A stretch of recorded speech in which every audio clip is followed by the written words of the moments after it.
Age of Retribution, a Halo Waypoint Chronicle. Historian's note. Halo Age of Retribution takes place on November 3rd, 2552, following the Master Chief's assassination of the Prophet of Regret on Delta Halo. Overlooking the Chamber of Consecration, Delta Halo, November 3rd, 2552. The High Prophet of Regret is dead. It was perhaps the 6th time that I had heard the words murmured by Onsu Valenro in as many units, but they carried the same air of reverence, sadness, and disbelief as when the Honor Guard had first delivered the news. Word had spread throughout the ranks of the Covenant of the unthinkable. Not only was the demon here, but he had assassinated the Prophet of Regret himself. Worse still, the order had come from the Prophet of Truth that, in an effort to eliminate the demon, solemn penance must unleash its cleansing blaze upon Regret's temple. Such a desecration of a holy site was tantamount to an act of heresy. But too much had happened in too short a time to react and respond with dignified diligence. The indignity was compounded by the accusation that this was our fault. The Sangheili had been collectively blamed for being unable to protect Regret. A radical change was reverberating through the Covenant, as the mantle of Honor Guard was taken from our people and passed to the Jiralhanae. These brutes were still newcomers to the Covenant, yet many said that they had been shown immense favor of late, which had now secured them a position previously enshrined in our sacred history. 14 of us, myself, the Consular, the Honor Guard, and 11 others of lower chosen rank, had gathered in the vicinity of the Sacred Ring's Chamber of Consecration, where High Counselor Yejadai bade that we take a moment of restitution amid the chaotic winds of change. By Yejadai's command, I was to keep an eye on the Honor Guard while he was still seized by grief. It was not a duty that I was enthused by, but as a mere lower chosen in such esteemed company, I had little room to complain or disagree. I contented myself with the hope that my service would be looked upon favorably. Remember the holy words, Yejadai had said to us. Take the psalm of sorrow into your hearts. Those who went before are gone. Those who left us wisdom, they have found a better place. And there, their light shines on. This wretched life is our prison, as dark and cold as endless space. But their blessed light beckons, and so too does departed grace. The words, spoken together in quiet prayer, buoyed our grief along to quieter shores. We sat for a while in a verdant clearing that looked out at the Chamber of Consecration, a great spherical cloister held within the unmistakable angular struts and buttresses that defined much of the Forerunners' architecture. It sat above a large body of water that stretched off towards the horizon, where shafts of golden light pierced through gathering grey clouds. Around us were towering formations of rock covered in lichen and moss. A winding path ahead ascended towards a Forerunner door embedded into the rock, and the path behind curved around to a stretch of cliff overlooking the full majesty of this divine machine, this god-engine that we were blessed to tread upon. It was Onsu Valenro's voice that broke the contemplative silence at last. The Honor Guard called out, We who walk the path honor you, High Prophet. Luminous beacon of the faithful, we remember your words, your wisdom, and your courage. May your name be spoken with reverence by the holy lords in the heavens, and echo in the spaces below, through the hall of eternity. At this development, High Counselor Yejadai gave a slight nod to me, an indication that I had done well in my task, though I felt as if I had done nothing. What will happen now? I asked. It may have been considered inappropriate for one of low rank to speak openly in such a moment as this, but the counselor paid no mind to my insolence. There must be a vote to appoint a new hierarch, Yejadai said plainly. The great journey cannot begin with an incomplete triumvirate. It remains to be seen whether my fellow counselors and I shall be recalled to high charity, or if the appointment shall be made here on the Sacred Ring. And it is a matter of great importance that Regret's successor be an ally to the Sangheili. Valenro now seemed fully present, his mind sharpened once more. "Why is that?" I asked. The honor guard let out an involuntary noise, but Yajadai interjected before Valenro could formulate a disdainful response. "Because, young one, blessed though the hierarchs may be, the prophet of truth is a known reformist, one who, as you have already seen, grants great boons to the Jirulhanai. Mercy is a mediator, one who kept peace between truth and regret, and wise though his counsel may be, he is concerned far more with spiritual matters than the politics that drive our covenant. With the changing of the guard, our long-held position is at risk." These words were strange to hear. I had been educated to think of the covenant as a single united entity stewarded by the prophets.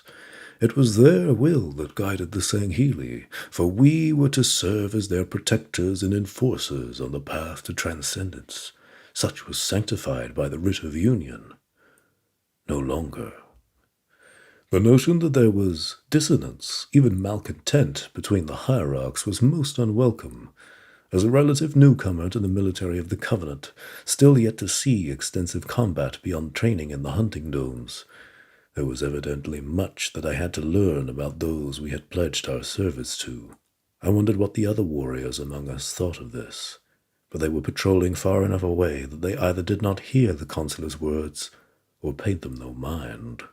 Yajadai stirred as he received an incoming transmission.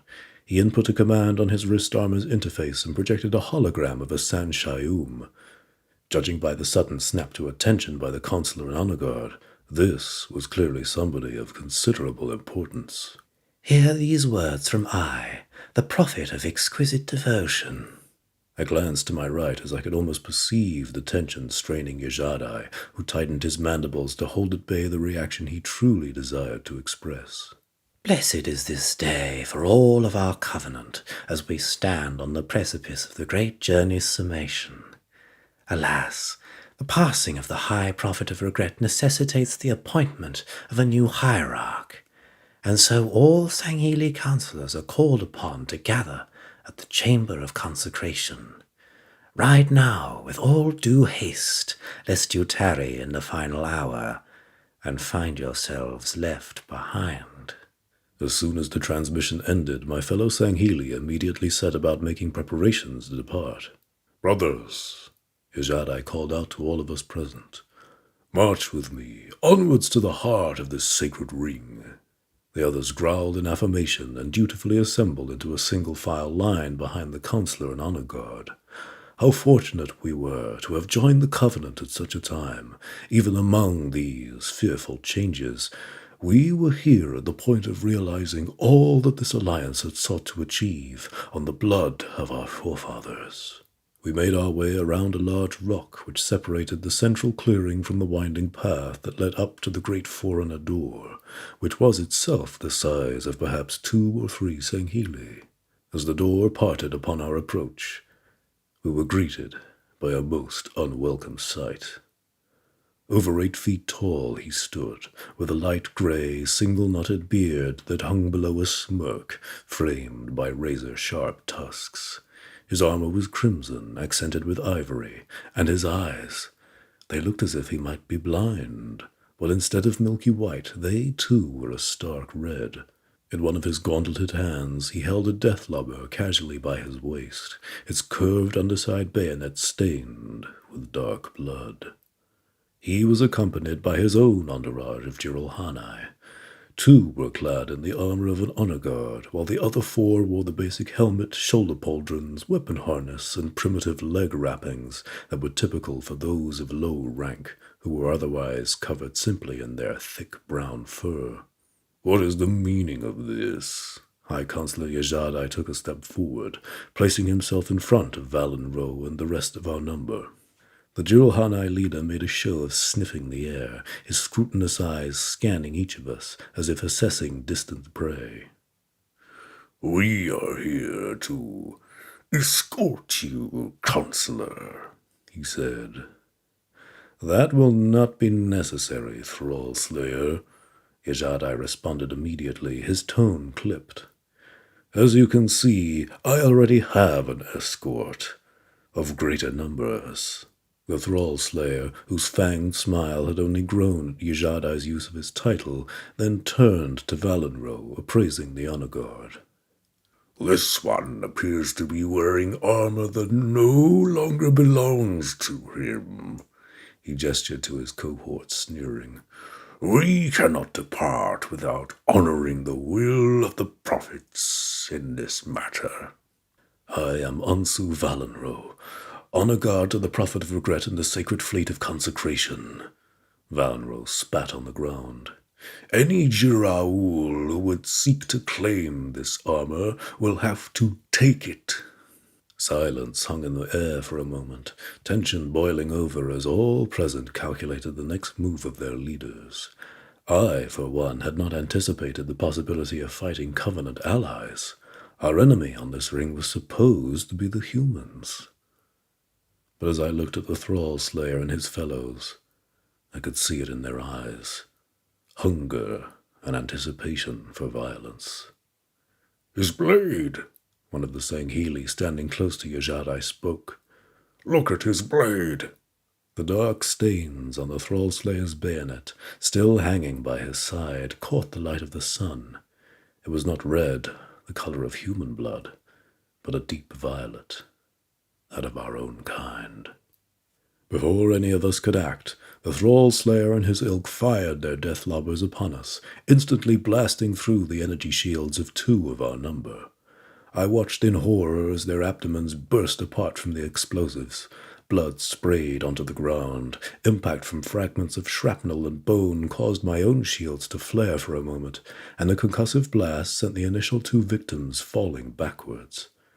They were dead before their mangled bodies even hit the ground. I reached for my plasma rifle, but already I was retreating along with 4 others of my rank. We were not seasoned warriors.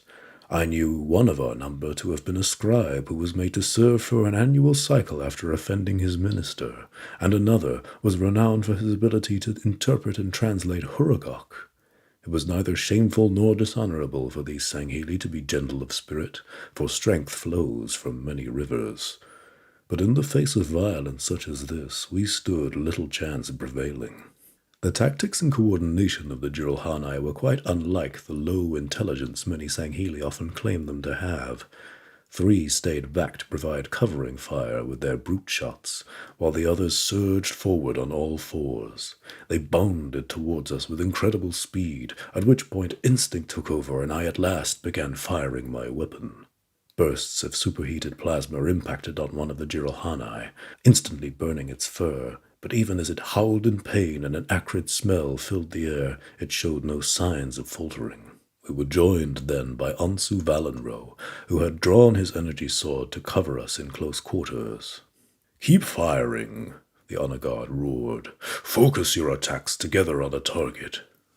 One of the Jiralhanae leapt into the air, and Valenro swung his blade upwards, while simultaneously traversing out of reach. The twin prongs sliced through the beast's waist and exited through its foot. The cut did not penetrate deep, but the brute nonetheless collapsed to the ground in a heap, writhing and bellowing in agony. We pulled further back to the central area where we had made our temporary camp, as there were large rocks which provided adequate cover from the grenadiers on higher ground. As we moved, I caught a brief glimpse of High Counselor Yajadai, who had engaged the Thrall Slayer himself in battle. A downward thrust from Yajadai's own blade carved the Jiralhanae leader's weapon in 2, but as he attempted to recover from a spent state, the Thrall Slayer pressed his momentary advantage and delivered a stunning punch to Yajadai's face, knocking his ornate headdress askew as he fell to the ground, and his sword flew from his grasp. I have the Counselor, the Thrall Slayer roared in triumph. Kill the others, then regroup at the bastion.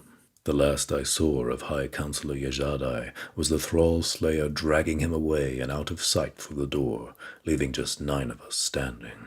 Warriors, Valenro called to us, prepare to... The honor guard's order was cut off, as at that moment the Jiralhanae he had critically wounded used its remaining strength to leap onto his back.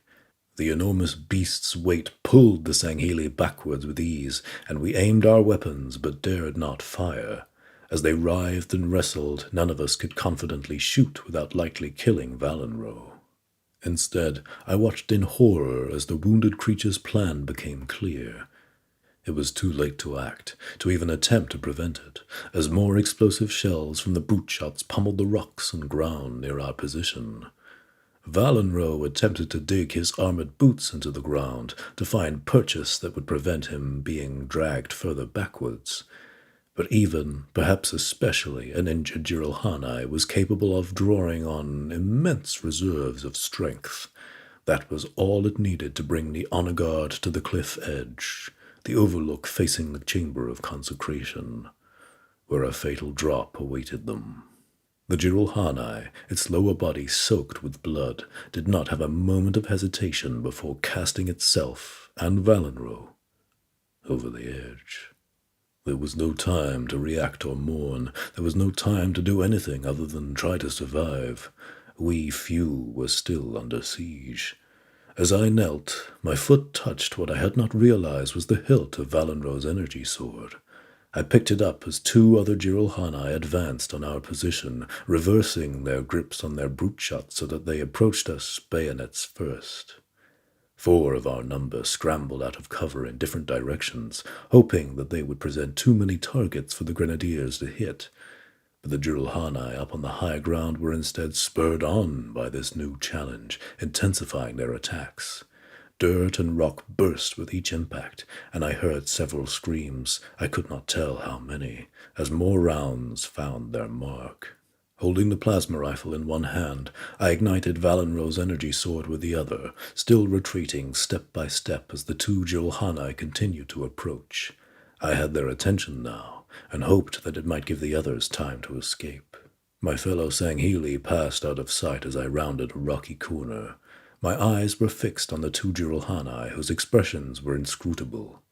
Unlike the Thrall Slayer, who had looked as if he could feast upon the joy of inevitable violence, these foes were inscrutable, their faces little more than expressionless masks.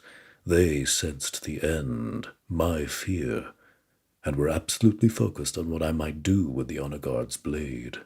One made an intimidating additional step forward, and I instinctively swung toward the beast off. It was the miscalculation they had hoped for. The other slammed into me as soon as the sword was lying spent, throwing me backwards into the hard rock wall. I felt the plasma rifle fly out of my hand from the impact, and the Jiralhanai tossed it further afield, casting it over to a long, thin outcrop. Pain shot through my body as the other Jiralhanai's bayonet pierced through my flesh, cutting through my ribs. Wine-dark blood stained the weapon as it was ripped from where it had penetrated, and I felt it flowing over my hand as I grasped at the wound, the pressure of my hands doing little to ease the ragged agony. Their work done, the Jiralhanai did not bother to offer me a warrior's end. They simply turned and marched away, ready to see to any others that might still survive. I could do nothing to stop them, could barely manage to track their departure as the world swam before me. Crumpling to the ground, I felt my attention drift from the sounds of combat to the view that lay before me, the great band of the sacred ring, of Halo, curving upwards.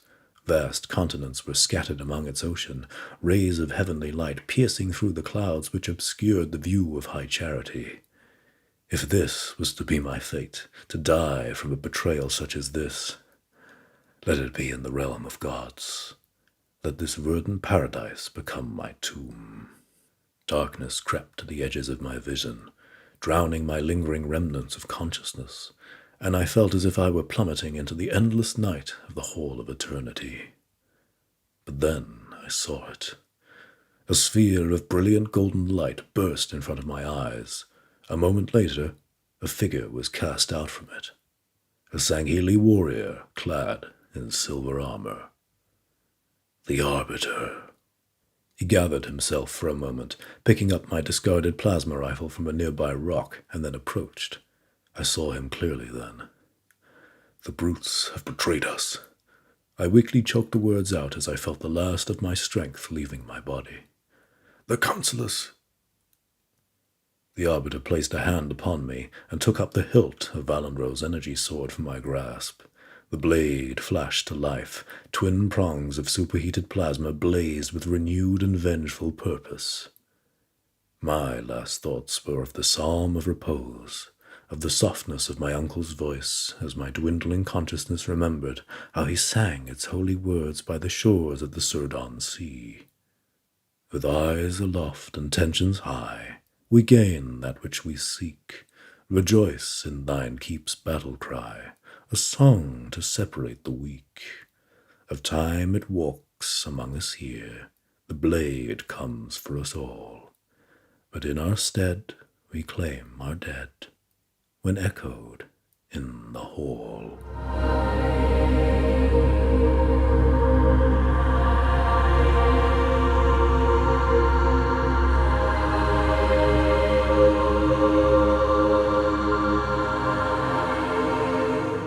Bastion of the Brutes, Delta Halo, November 3rd, 2552. High Counselor Ras Yejadai struggled to find focus as he slowly regained consciousness. Each arm was locked in an immobilizing grip by a Jirulhanai warrior on his left and right side. As they marched forward, Yejadai's feet dragged behind him across an ornate floor. Amidst the chaos and confusion, Yejadai tried to take in the situational enormity of it all. For decades he had fought and bled for the Covenant, serving across countless battlefields and ultimately within the High Council itself, all in an effort to be exactly where he was right now. How many other generations had come before him, each one desperate to be surrounded by unblemished alloy illuminated by ancient sconces amidst the low hum of arcane technology reverberating within the halls of the sacred ring. And now, at the threshold of all he and his kind had fought for, he found himself racked with doubt and apprehension. Nothing seemed to make sense, no element occupying its proper place. Take him to the upper level. Yejadai's thoughts were interrupted by the Thrall-Slayer's bellowed command. The councillor heard a thick door slide shut behind them as the brutes began to drag him up a ramp located in the center of a modest antechamber. Once they reached the top of the ramp, they took a path to the left in a larger octagonal room with several smaller chambers built into the surrounding walls. Yejadai felt a pang of anger at the notion that these chambers could once have been used for any number of untold purposes befitting the ring's divine architects, but had now been repurposed into holding cells for those who must have opposed the Jirulhanai's insipid scheme. The Thrall-Slayer pointed a thick, furred finger towards a holding cell in the far corner of the upper level. There. The brute warriors pulled Yejadai to the cell entrance and abruptly pushed him inside before activating a portable energy barrier placed at the cell's entrance. As they stepped away, the Thrall-Slayer took their place, smugly leering into the holding chamber before finally speaking. Do you not think it a sign from your gods? A sign? Yejadai echoed the words in confusion. That the High Prophet, most closely concerned with the station of your kind, would be the first to fall. Surely the weak must be culled before the great journey can commence. The Thrall-Slayer grinned and grunted through battle-born tusks. Regret is who failed you, and now it's what fills you. You dare mock a Hierarch's demise. Yejadai glared directly at the towering beast. This is what a brute finds worthy of transcendence. Transcendence. The Thrall-Slayer almost spat the word before continuing a low growl. If there is even such a thing. Yejadai clacked his mandibles twice. Perhaps there isn't, but at least we live with honor, with purpose. And what purpose has this ring brought you? I do not speak of the ring. Yejadai's voice grew quieter but bolder. I speak of my brothers, bonds that transcend both duty and destiny. What do you know of brotherhood? the Thrall Slayer replied. It is not your kind. The hierarchs freed to the front lines to batter the redoubts and resolve of an empire's enemies. You do not watch your brothers bleed without benefit across countless forgotten worlds. And when their bones are turned to glass alongside the corpses of our prey, you do not watch others reap the renown of a victory unearned. No, Counselor, our time has finally come, and we will not relinquish it for the sake of what you call honor. The air hung silent for several moments. Avitus, Ijadai spoke the Jiralhanai's true name with the subdued but intentional tone of respect. I have seen you serve. I know what it is to bleed for your brothers and to bear the stain of their blood on your own hands. But know this, the great journey does not include you in the way that you think it does. The prophets can discard you just as they have discarded my kind. They are steering the ship on this journey. We are simply manning the oars. As the grizzled chieftain pondered a response, their exchange was interrupted by the screech of a Kigyar entering the chamber from the lower level.